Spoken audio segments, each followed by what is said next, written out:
የህልም ባሌን ባገኘሁት ክፍል 3 በእውነተኛ ታሪክ ላይ የተደገፈ ታሪክ። ጸሐፊ ፎዚያ መሐመድ። ከትምህርት ቤት ስንወጣ አሻግሬን ከሩቅ አየችው ሀያት።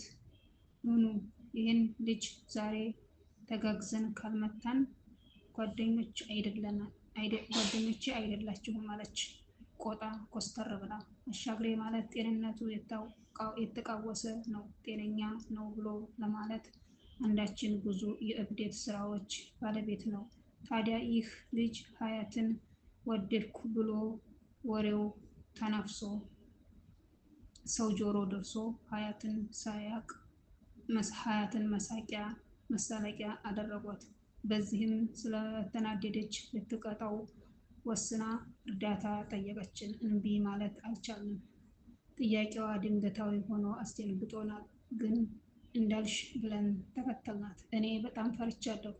ዛሬ ስትደበደቢ ዋይ ብሎኛል ጠዋት አባቴ፣ አሁን ደግሞ ይሄ እያልኩኝ በውስጤ ልቤ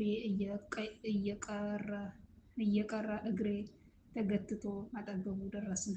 ማን ይሆን የመጀመሪያ ጥፊ ቀማሽ?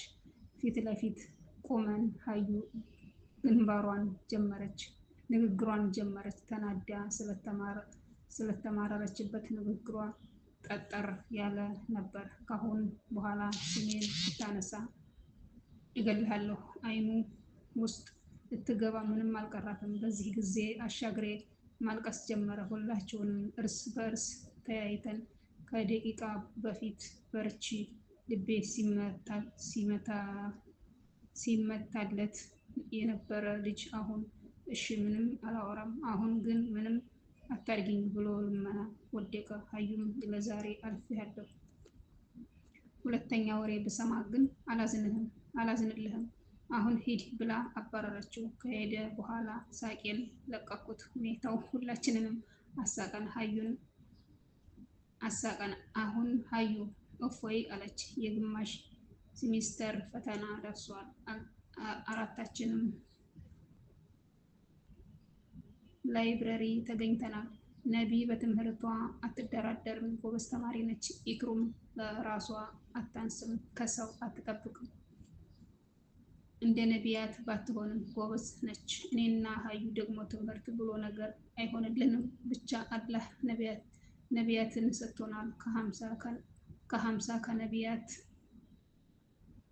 እየሰራን አጠራቅመን ፋይልና ብዙም አንጨናነቅም።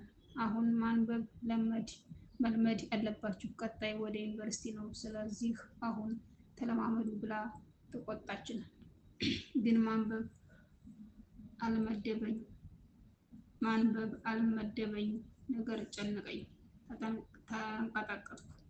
እናንተ ግብ ፊቴን ታጥቤ መጣሁ ድብርት እንዲለቀኝ ብዬ ወደ ቧንቧ ስሄድ ሀዩ ጠብቂኝ እኔም ጠምቶኛል ብላ ተከተለችኝ። ኢክሩ ነገሩ ገባት፣ ሳቀችብን። ነቢ ግን ተቆጣች።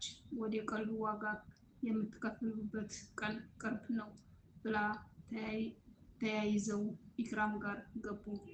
እኔና ሀዩ ውጭ ቁጭ ብለን የባጡን ስናወራ ቆየንና በመሀል ራህማ እኮ ባሏ ጋር ተጣላች አለችኝ። ራህማ ማለት የሀዩ አክስት ነች።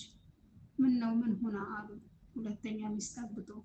ምን አይነት ሰው ነው ግን ከሷ ምን ጎድሎ እና ሄደ? ሲጀመር አተመጠነውም። ያችን የመሰለች ቆንጆ ሚስቱን ትቶ ሌላ ያማረው። አይ ወንዶች እንዴ! እሷ እንኳ ያንችን ያህል አልተናደደችም። የተገባባትን ምን አናደደች ደግሞ? አቅም ካለው ቢያገባስ ምንድነው ችግሩ? ጭራሽ አንቺም ደገፍሽው። እኔ ልብሴን፣ ጫማዬን፣ ገንዘቤን ላጋራ እችላለሁ፣ ባሌን ግን አልደራደርም፣ ማንንም እንዲያጋራኝ አልፈቅድም። ኢሙ ግን በጣም ራስ ወዳድ ነሽ። በክብራችን መሀል የአሱር ሶላት ደርሶ እነ ኢክራም ወጡ። ክርክራችን ያየችው ኢክሩ ስታነቡ ያልገባችሁ ነገር ነዋ የሚያንገበግባችሁ የሚያከራክራችሁ ብላ በአሽሙር ነካ አረገችን። ወሬውን ለነሱ ነገርናቸው። ነቢያም በዛ ላይ አስተያየቷን ሰጠች። በእርግጥ አላህ ፈቅዶለታል።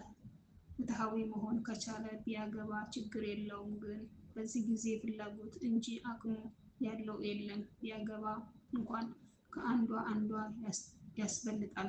ይሄ ደግሞ እሱን ነገር በአላህ ፊት ያስጠይቀዋል። ስለዚህ በአንዷ ረክቶ ራሱን ከኪሳራ ቢጠብቅ የተሻለ ነው። ለራሱ ሲል ግን አቅሙ አለኝ እችላለሁ ካለ ሚስቱ ብትፈቅድ የተሻለ ነው።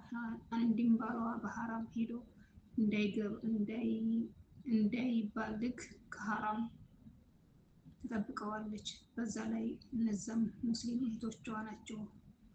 ፈሳድ ላይ ሳይወድቁ በሐላል እሷ እየኖረች ያለችውን ህይወት እነሱም እንዲኖሩ ብትፈቅድ እንደ ሀሳብና እምነት ጥሩ ነው ባይነኝ ብላ ንግግሯን ጨረሰች።